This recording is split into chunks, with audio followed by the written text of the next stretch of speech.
Olá, Emília Vieira, obrigado por ter aceitado o meu convite. Olá, Ricardo, viva, como está? Muito obrigada, eu é que agradeço o convite, tenho mesmo muito gosto em estar aqui. Oi, Emília, diga-me uma coisa. A Emília profissional, eu pelo menos conheço e acho que muita gente em Portugal já conhece. Mas como é que, aquilo que eu gostava de saber mais se era, eu penso que fez uma vida profissional antes no estrangeiro, em vários países, e onde viveu também. Porquê é que regressou a Portugal? O que é que a fez regressar? É aquela coisa portuguesa da saudade ou não foi só isso? São várias circunstâncias e ainda bem que regressei, mas às tantas respondi a isso um bocadinho de uma forma rápida com aquilo que foi o trajeto que fiz até aqui, até chegar aqui e que justifica porquê. E no fundo as coisas acabaram por acontecer de uma forma mais ou menos natural e sempre com uma motivação pelo conhecimento e pelo setor financeiro. Eu comecei a trabalhar em 89 no Banco Português do Atlântico, ainda estava a fazer gestão de empresas, tinha 21 anos, achava que fazia todo sentido começar a trabalhar o mais rápido possível, tinha receio que quando acabasse o curso não arranjasse emprego e, portanto, fui logo trabalhar e continuei a acabar o curso, já dava também aulas de estatística na Universidade do Minho, onde fiz a licenciatura. Eu quis sempre continuar a estudar e fazer um mestrado, sempre gostei de dar aulas, mas também com o intuito de perseguir uma área que na altura estava muito em voga, que estava a crescer muito, que era a área de derivados, produtos derivados, no setor financeiro. Portanto, acabei por escolher a Universidade de Lancaster, em Inglaterra, para onde fui em 94, fazer o mestrado de Finanças, o mestrado correu muitíssimo bem, fiz a tese na área de taxas de juros, e depois no regresso a Portugal o banco já tinha sido comprado pelo BCP e eu estive 2 semanas. Acabei por receber o convite do Dr. Alves Monteiro, na altura presidente da Bolsa de Derivados do Porto, para me juntar ao Instituto de Mercado de Capitais, onde coordenei formação avançada para a banca e o setor financeiro em Portugal, sobretudo em Lisboa, onde trabalhei, nas Amoreiras, onde tínhamos os escritórios e a sala de formação. E foi um trabalho que gostei imenso de fazer com todo o setor financeiro português, quer em cursos públicos abertos a todas as instituições, quer à participação de todos, de quem se inscrevesse, quer em cursos muito talhados, o chamado curso à medida, ou tailor-made, para as instituições financeiras em particular, como BPI, Banco de Portugal, etc. Fizemos muita formação na altura. A verdade é que neste regresso a Portugal, e uma vez tinha corrido muitíssimo bem a tese de mestrado, tinha feito um trabalho na área de modelização da curva de rendimentos, taxas de juros, acabei por ser convidada pelos professores com quem trabalhei, com quem fiz a tese, o professor T.S.O. e o professor Richard Stapleton, e acabei por regressar e a partir de Londres fazer formação para todo o mundo nesta área. E foi uma altura em que não só a engenharia financeira, produtos estruturados proliferaram, portanto entre 95 e 2000, estávamos também num período em que iria ser introduzida a moeda única e as taxas de juros teriam que convergir para uma taxa conjunta, e foi mesmo uma altura extremamente interessante, com formação de cursos públicos para as principais instituições financeiras inglesas e, sobretudo, em restantes praças. Por isso dei aulas em Singapura, em Tóquio, em Hong Kong, nos Estados Unidos, trabalhei com o UBS em Londres, Zurique e Nova Iorque, Frankfurt, etc. E por isso, esta experiência que continuou até 2009, que durou até 2009, acabou por ser extremamente rica, porque, de facto, trabalhava-se com as instituições que ditavam o que se fazia no mundo, não é? Grandes bancos, desde os JP Morgan, as Merrill Lynch, o Credit Suisse, etc. A verdade é que eu tive em 2000 o meu primeiro filho, meu filho mais velho, e o meu marido nunca quis sair de Braga, é de Braga, nunca quis sair, portanto acabamos por, eu fazia aqui enfim, as viagens e a permanência em Londres, mas vinha e ia, e a partir, em 2005 nasceu a minha segunda filha e, portanto, comecei a ter que pensar em que às tantas teria que pensar num regresso a Portugal. O Pedro não queria sair, meu marido, não queria ir para o estrangeiro, E acabou por ser interessante também regressar. Eu já tinha estado também, entretanto, neste espaço na Universidade Católica Portuguesa, onde ajudei a criar um mestrado de Finanças, na altura muito focado na área, no setor financeiro mesmo, e acabei por regressar, sendo que na altura, para mim, não fazia apenas, e nunca fez sentido estar só ligada à universidade e ensinar apenas, mas fazia muito sentido também pôr o conhecimento em prática.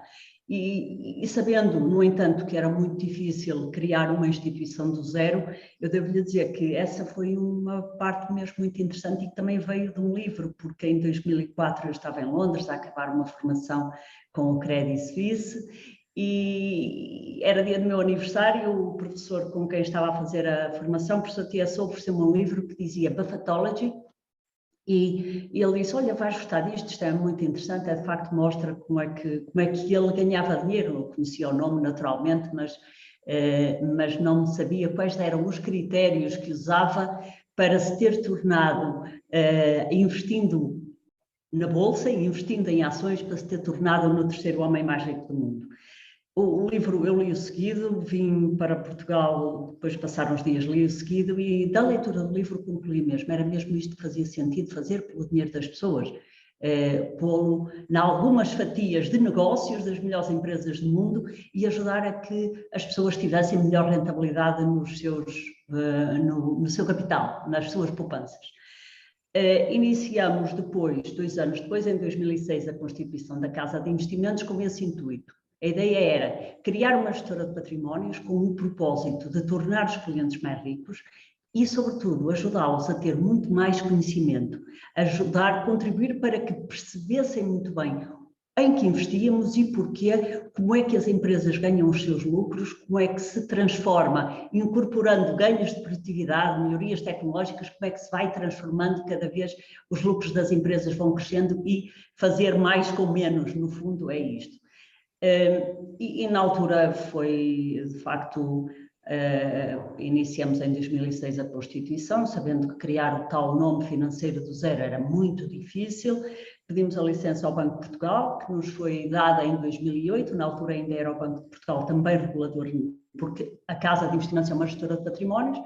Entretanto, o processo transitou para a CMVM, depois de aprovado no Banco de Portugal, e na CMVM tivemos a licença em 2010. Esta é, de facto, uma área altamente regulada e onde as instituições em Portugal são muito morosas a tomar estas decisões ainda hoje, e esta foi sempre, aliás, uma batalha que fui tendo também com o regulador, porque este processo pode ser mais rápido. A verdade é que nós iniciamos em novembro de 2010 e de lá para cá o objetivo foi mesmo este, fazer aqui 2 coisas que acho que são fundamentais. Contribuir para que as pessoas tenham os seus valores bem geridos, ajudá-las a torná-las mais ricas, que é uma palavra que parece para nós que é assim um pecado, mas não deve ser, tornar as pessoas mais ricas, ajudá-las a ter mais conhecimento, a perceberem melhor, e desde o início nós tivemos sempre, e a prova disso é os mais de 200 artigos que escrevi na imprensa, ensaios, entrevistas e todo o tipo de participações em universidades, e transmitir o conhecimento e explicar porque é que as pessoas devem investir e olhar para o dinheiro, para aquilo que é, por um lado, o dinheiro que devem ter de curto prazo e que deve estar numa conta bancária, num depósito a prazo, mas depois aquilo que é o dinheiro de longo prazo deve ter um investimento estruturado, muito bem pensado, neste caso, em ativos, em negócios, em ações de empresas, que são fatias de empresas e de bons negócios mundiais que ganham muito dinheiro com os produtos e serviços que vendem e têm grandes rentabilidades. Obviamente, como o Ricardo deve imaginar, este processo não foi rápido. Nós começamos, obviamente, com clientes de montantes mais pequenos, numa altura em que depois tivemos a crise da dívida soberana em Portugal, depois tivemos a falência ainda antes, durante a aprovação da Casa, do BPP e do BPN, tivemos depois a falência em 2014 do Banco do Espírito Santo, que devo dizer foi dos piores anos em termos de captação de recursos para a Casa de Investimentos, onde eu via muitas vezes nas reuniões que tinha com potenciais clientes dizerem, mas então se até um banco como o Espírito Santo vai à falência, como é que a senhora vai gerir bem os valores numa empresa mais pequena? Sabendo que é exatamente o ser pequena que traz a grande diferença, que é, podemos olhar muito mais e até porque só fazemos isto para aquilo que é o património e cuidar muito melhor do património das pessoas. A verdade é que o nome foi passando, os nossos clientes, e estamos sempre repetidamente nos relatórios e contas anuais dou esta nota, porque é mesmo verdade, os clientes são de facto as pessoas que nos trazem mais clientes, são eles que nos divulgam, sobretudo, e a casa foi crescendo. Em 2015 achamos que fazia sentido, até porque nessa altura, neste contacto individual a cada cliente,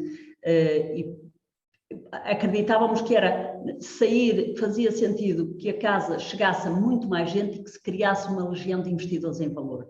Ou seja, nós, desde a Fundação Ricardo até hoje, temos uma rentabilidade que ultrapassa os 9% líquidos para os nossos clientes, líquido de todas as comissões, de imposto sobre dividendos, comissões de trading, de gestão, as nossas comissões de gestão e tudo isso.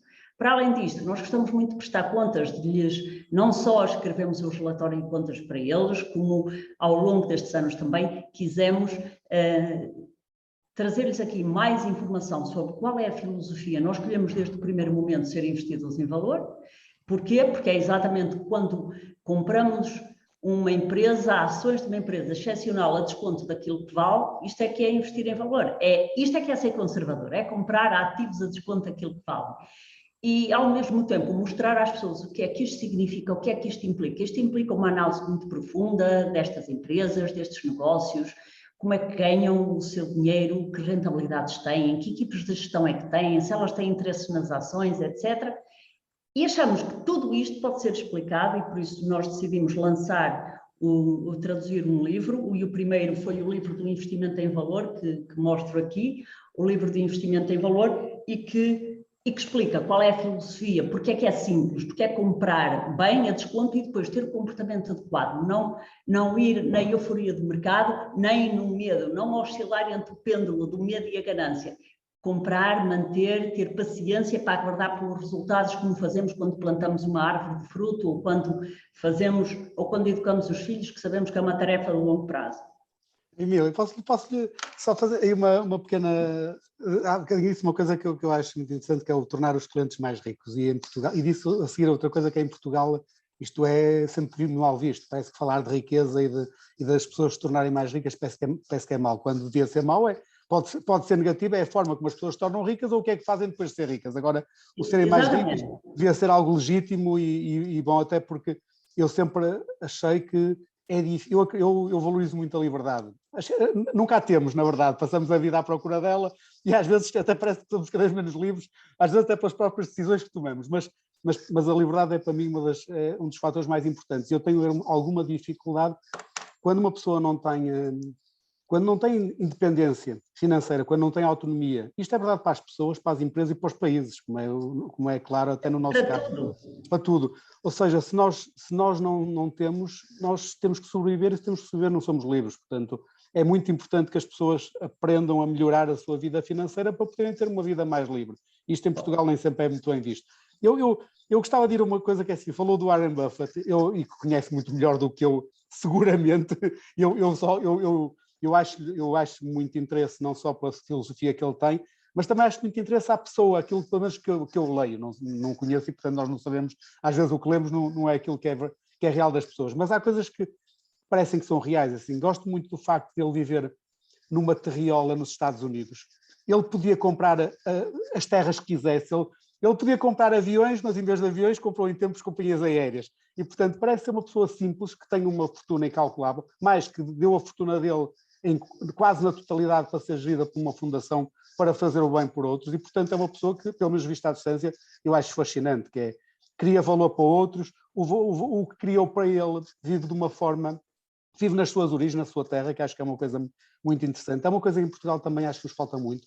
Às vezes achamos que só se formos para Lisboa, se formos para não sei o que é que podemos, e o país tão pequenino, em vez de ser desenvolvido de uma forma harmoniosa, é centralizado. E, nós portanto, temos bem o exemplo, Ricardo, nós estamos em Braga, e a partir de Braga estamos em todo lado, podemos estar em Nova Iorque ou em Londres, temos as pessoas certas, temos uma equipe fantástica de gestão e estamos em Braga. Acho que cada vez mais, e concordo com o Ricardo, e a pandemia veio prová-lo, é importante que acrescentemos valor aos outros. Podemos estar a fazê-lo de um sítio qualquer e cada vez é mais isso. Acho que esse estigma também se está a perder. Mas desculpe, Ricardo, interrompê-lo. Não interrompo nada. É muito importante o seu caso e outros casos que felizmente nós temos em Portugal. Eu acho que são muito importantes para mostrarem a toda a gente que pode-se ter sucesso a partir de qualquer localidade. Obviamente Braga não é uma cidade tão pequena como isso, é uma cidade que tem crescido imenso e que tem muito jovem e que tem universidade, tem empresas muito boas, portanto tem um potencial muito grande, mas tem um potencial também porque pessoas como a Emília apostam nela, porque senão também não teria, não é? E isso é muito, muito... Uma coisa que eu lhe queria perguntar é assim, até porque trabalhou com gente de muitos países, e uns mais novos, outros mais velhos seguramente, como é que vê a forma como as pessoas pensam a sua vida, a sua independência, a sua liberdade em países diferentes, em relação àquilo que é Portugal e até ao conhecimento que já tem de viver nestes últimos 11 anos em Portugal? Ricardo, eu acho que aquilo que se passou nos últimos anos em Portugal não era o que se passava há 30 ou 40 anos. Nos últimos anos, acho que houve aqui uma cultura de facilitismo em que parece que nos foi dito que não precisávamos de poupar, que o Estado resolve os nossos problemas todos, mas resolve com miséria, dá migalhas, põe as pessoas a viver de Estado a andar de mão estendida. Há 30 ou 40 anos, eu nasci em Vieira do Minho e eu ouvia os meus avós, os meus pais, e as pessoas educavam os filhos a dizer é preciso poupar para a velhice, é preciso poupar para a saúde, com um problema que possamos ter no futuro. E eu acho que é este chip que nós temos que voltar a mudar e que trazer para as pessoas. E a casa é muito uma aposta nisso.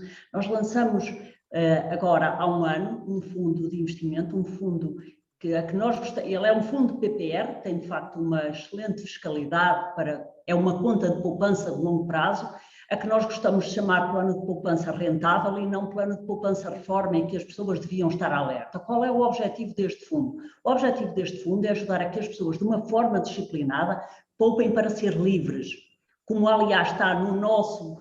O produto que ancora isto, ou digamos aqui o site que ancora isto, a plataforma chama-se Save and Grow. E a questão é mesmo esta, seja dono. A frase-chave deste nosso produto, onde temos o PPR e todo o sistema online para a adesão como cliente, para que as pessoas possam subscrever este fundo de investimento, é mesmo isto, seja dono do seu destino. E eu dou-lhe o exemplo, o meu caso é exatamente isso. Eu poupei para poder ir para a Inglaterra e pagar o meu mestrado de Finanças, que foi um mestrado caro, pedi uma licença sem vencimento ao banco, não foi o banco que me pagou, pedi uma licença para ir e durante esse período tinha a minha poupança e geria e paguei o mestrado e vivi lá fora. No regresso ainda tinha alguma poupança. Abri a casa de investimentos, um negócio, como eu disse, altamente regulado, onde era necessário, onde abrimos a casa com o dobro do capital que era exigido, também numa tentativa de pressionar a CMVM para nos dar a licença mais rapidamente e a mostrar que estávamos muito comprometidos com a segurança dos nossos clientes, que estávamos a fazer uma aposta de longo prazo e que estávamos a pôr o nosso dinheiro, neste caso eu e meu marido, estávamos a pôr o nosso dinheiro exatamente para criar um negócio sólido, em que o propósito era mesmo esse, é tornar as pessoas mais ricas, ajudá-las a entenderem melhor os produtos financeiros, ajudá-las a defenderem-se da ganância de um sistema que as traiu a todas, como foi a crise financeira de 2008 e que nós em Portugal vimos bem, porque a banca destruiu um estoque de capital brutal e sem capital não há investimento, sem capital não se cria riqueza, sem capital não podemos potenciar o conhecimento e o conhecimento deve ser a grande alavanca de crescimento de um país. Por isso, tal como o Ricardo, eu concordo inteiramente. É importante que as pessoas sejam livres, mas ninguém pode ser verdadeiramente livre sem ter liberdade económica. E para isso é importante que se comecem a poupar cedo, que se transmita às pessoas, que não se cultive uma cultura de consumo, mas que se promova uma cultura de liberdade individual em que as pessoas possam ser donas do seu destino, em que as pessoas possam poupar para os propósitos que sejam, né? Que seja pôr os filhos numa universidade melhor, dar a volta ao mundo, criar o seu próprio negócio, sair de um emprego que não gostam, fazer uma licença sabática, reformarem-se mais cedo, se for o caso, ou deixar uma parte maior para a geração seguinte. Um país que não acumula riqueza não tem liberdade. Um país que só gasta, que é gerido sem margem de segurança, como é o nosso, não é um país que proporciona um futuro melhor a ninguém. E, de facto, nós assistimos sempre a um empobrecimento das pessoas. As pessoas não são protegidas. Nós precisamos de reguladores independentes a todos os níveis. Nós precisamos que se protejam as pessoas e que se lhes dê instrumentos e ferramentas para que elas sejam livres de tomar decisões. E para isso é o conhecimento, e por isso este segundo livro, que vai ser lançado, ele já está em pré-lançamento, mas vai ser apresentado em Lisboa na próxima segunda-feira, e que é exatamente isso. É sobre investimento comportamental, é sobre como é que nós decidimos, como tomamos decisões, e que tem como subtítulo não seja o seu pior inimigo. E o que nós queremos é criar uma legião de investidores em valor, de pessoas, e já temos cerca de 1.700 clientes neste fundo PPR, que podem ir acumulando riqueza para usar quando precisam. E repare, as pessoas muitas vezes ancoram o seu pensamento numa coisa, porque é um fundo de poupança-reforma, é para um montante pequeno. Não, é um fundo de poupança, é uma reserva de longo prazo que pode servir daqui a uns anos para levantar para o que fizer falta. E, por exemplo, o Estado, o ano passado, em plena pandemia, o Governo tomou a decisão e nós, instituições financeiras, tivemos que comunicar aos clientes a dizer que podiam levantar sem qualquer penalização, o que vem mostrar exatamente que estes fundos, este sistema e este PPR, este produto criado e que tem uma legislação em termos fiscais extremamente favorável, é para uma poupança a longo prazo para dar liberdade às pessoas. Se nós incutirmos nas pessoas desde cedo hábitos de poupança, e com muita frequência, eu recebo aqui pessoas na casa de investimentos e dizem, pessoas que dizem, sabe, a mim, ainda há muito pouco tempo um casal de médicos me dizia isso, os nossos pais ensinaram-nos a poupar, mas não nos ensinaram a investir. E esse é outro ponto, é que nós, nas universidades, repare, se a pessoa vai fazer um curso de economia ou de finanças, é uma coisa. Agora, quem vai para a medicina, quem vai para outras coisas, não aprende nada disto. Tem que ser muito mais cedo. Isto tem que ser mais cedo. Isto tem que ser ao nível da escola primária, tem que ser muito mais cedo, incutir nas pessoas a ideia de que não devem ficar de mão estendida ao Estado. O Estado deve ser um Estado magro, um Estado eficiente que permite que a sociedade como um todo prospere, que permite que haja muita gente a pagar muitos impostos, mas que os impostos sejam justos e que sejam mais baixos e que sejam para todos. Isso é que faz sentido.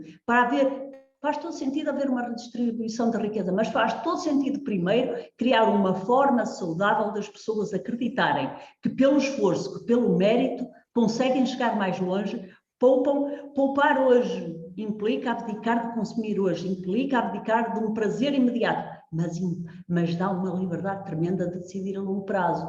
E no meu caso, por exemplo, que me permitiu abrir a casa de investimentos, criar um negócio onde adoro o propósito que temos de ajudar as pessoas, de contribuir para que elas sejam mais ricas, mais sábias e mais felizes, mais livres, é espetacular. E eu acho que é esta cultura que nós devíamos promover, porque nós vemos isto em muitos países e de facto a grande diferença, se nós vemos falta de cultura financeira e há globalmente a nível mundial, porque todos nós temos o hábito de achar que só nós é que temos coisas más. Não, isto é um país pequeno, era um país que seria muito fácil de gerir e por isso, e as pessoas aprendem, a educação tem que ser o maior instrumento de transformação da sociedade. Emílio, eu concordo em absoluto consigo. Assim, esta nossa conversa vai ser divulgada no âmbito do Instituto de Mais Liberdade, que é um think tank liberal e, portanto, tem como objetivo precisamente trazer literacia financeira, discutir as questões da liberdade e, portanto, fazer com que cada vez mais, principalmente mais jovens, percebam aquilo que é, porque é que nós devemos ser livres, porque é que devemos lutar pela nossa liberdade. Mas tenho a certeza, Ricardo, que se o fizerem vão ser muito mais exigentes com quem gere, com os políticos que temos. Não tenho dúvidas disso. A minha questão é um bocadinho, e dou em conta aquilo que está a dizer, em que eu concordo totalmente, que é como é que nós, quando tudo parece ao contrário daquilo que acreditamos, ou seja, nós acreditamos nisto, mas cada vez parece que temos menos instrumentos para que os mais jovens percebam como isto é importante, porque toda a estrutura do Estado está-se a tornar omnipresente, é cada vez mais intrusiva, está a tomar conta de tudo, de certa forma. Isto tem sido de ano para ano, nós sentimos que o Estado é mais presente.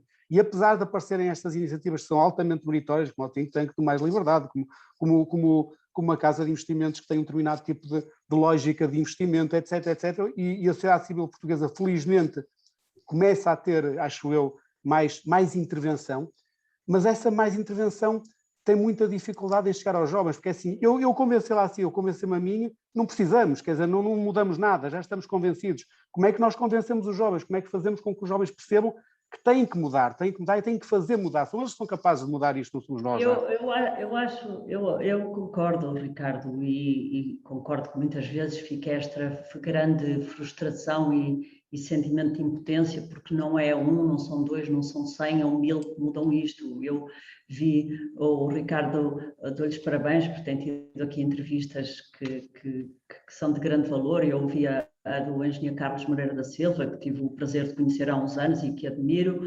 e de facto eu revejo-me completamente nas palavras dele. Eu ouvi a do António Murta, do professor Pedro Santa Clara, e portanto revejo-me muito nisso. Acho que o Instituto Mais Liberdade e todos temos a obrigação de intervir muito mais socialmente, porque repare, quando nós olhamos para aquilo que são os resultados das eleições e vemos uma abstenção enorme, uma desconexão completa entre as pessoas e os políticos, eu acho que é mesmo fundamental, é urgente que se mude este estado de coisas, porque na verdade, reparo, o que é triste é quando eu tenho um filho com 20 anos que está no técnico a fazer engenharia, e quando nós olhamos para aqui, tenho uma filha com 15 anos, quando olhamos para a vida dos nossos filhos dizemos assim, é isto, vão viver num país que de tempos a tempos, que não é gerido com margem de segurança e que de tempos a tempos tem aqui de mão estendida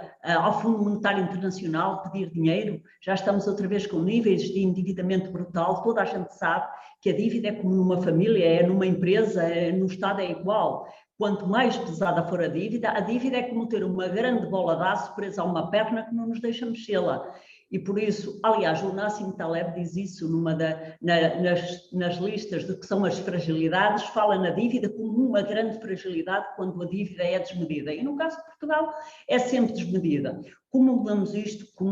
Acho que temos todos que ser mais intervencionistas, acho que temos todos que obrigar a que esta mudança seja feita. É mesmo importante e eu acredito que cada vez seja mais fácil fazê-lo, porque temos as redes sociais, temos gente muitíssimo bem preparada. Eu andei pelo mundo e nós, como trabalhadores, temos a percepção que o mundo tem de nós como trabalhadores é muito boa, é mesmo excelente e, portanto, eu acho que nós temos pessoas com muita formação, temos que continuar a apostar e, sobretudo, em reciclar, se me permite o termo, de pessoas de atividades que vão desaparecendo e deixar de continuar a olhar para alguns dos investimentos que fizemos no passado como sangue coce e a continuar a enfiar lá dinheiro, como é o caso da TAP e outras coisas. Temos que ser mais exigentes, temos que